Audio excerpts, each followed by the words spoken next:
Malar's kitchen பார்க்கும் உங்கள் அனைவருக்கும் என்னுடைய அன்பான வணக்கம். இன்றைக்கி இட்லி தோசை இதுக்கெல்லாம் வச்சு சாப்பிடக்கூடிய ஒரு சூப்பரான நல்ல ஸ்பைசியாக எப்படி சூப்பராக தக்காளி சட்னி பண்ணலாம் தான் நம்ம பார்க்க போகிறோம். ஸோ வாங்க இதை எப்படி செய்யுதுன்னு பார்க்கலாம். தக்காளி சட்னி பண்ணுறதுக்கு ஸ்டவ் ஆன் பண்ணி கடாய் வச்சுக்கலாம். கடாயில் ஒரு 3 டேபிள் ஸ்பூன் அளவுக்கு எண்ணெய் ஊற்றுறேன். எண்ணெய் நல்லா சூடான பின்னாடி இதில் 1 டேபிள் ஸ்பூன் அளவுக்கு கடலைப்பருப்பு சேர்க்குறேன். கடலைப்பருப்பு சேர்த்தாச்சு. இதை நல்லா வாசனை வர்ற வரைக்கும், அதாவது நல்ல கோல்டன் ப்ரௌன் கலராக வர்ற வரைக்கும் இந்த கடலைப்பருப்பை மிதமான தீயிலே நல்லா வறுத்து எடுத்துக்குவோம்.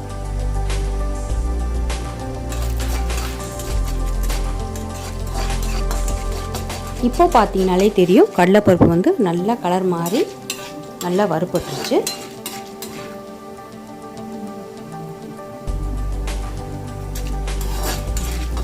அடுத்ததாக இதில் எடுத்து வச்சுருக்க வரமிளகாய் சேர்த்துக்கலாம். நான் 10 வரமிளகாய் சேர்க்குறேன். உங்களுக்கு காரத்துக்கு எவ்வளோ வரமிளகாய் தேவைப்படுதோ அந்தளவுக்கு நீங்கள் சேர்த்துக்கோங்க. வரமிளகாவை சேர்த்துட்டு இதை கொஞ்சம் நேரம் வறுத்து விட்டுக்குவோம். கலர் மாறி வறுபட்ட வாசனை வர வரைக்கும் வறுத்துக்கலாம். அதுக்கப்புறமா 2 பெரிய வெங்காயத்தை கட் பண்ணியிருக்கேன், இதையும் சேர்த்துக்குவோம். வெங்காயத்தை சேர்த்துட்டு இதை ஒரு 2-3 நிமிஷம் வெங்காயத்தை நல்லா வதக்கிக்கலாம்.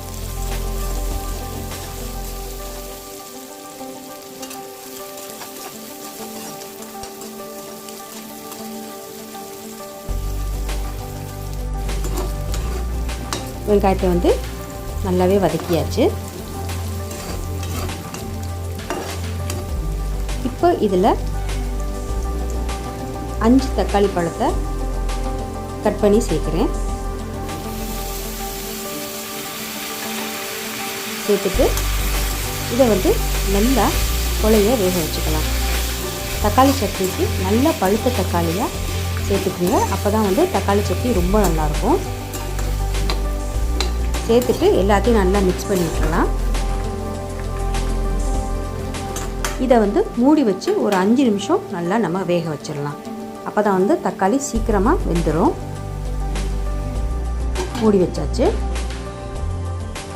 இப்போ 5 நிமிஷம் ஆயிடுச்சு. மூடியை திறந்து பார்ப்போம். தக்காளி எல்லாம் நல்லா மசியாக வெந்துருச்சு.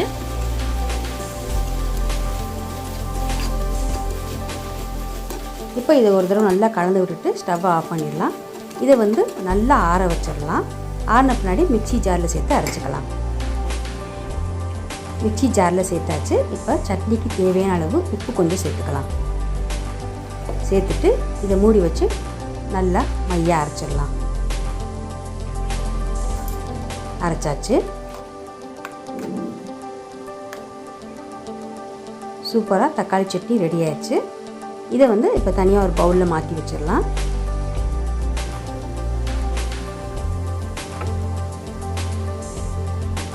தனியாக ஒரு பவுலில் மாற்றியாச்சு.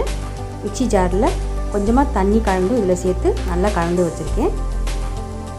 இப்போ இந்த சட்னியில் கடுகு பருப்பு சேர்த்து நம்ம தாளித்து ஊற்றிடலாம். அதுக்கு ஸ்டவ் ஆன் பண்ணி கடாயில் 1 டேபிள் ஸ்பூன் அளவுக்கு எண்ணெய் சேர்த்துக்குவோம். எண்ணெய் நல்லா சூடான பின்னாடி இதில் 1 டீஸ்பூன் கடுகு பருப்பு சேர்த்துக்குவோம்.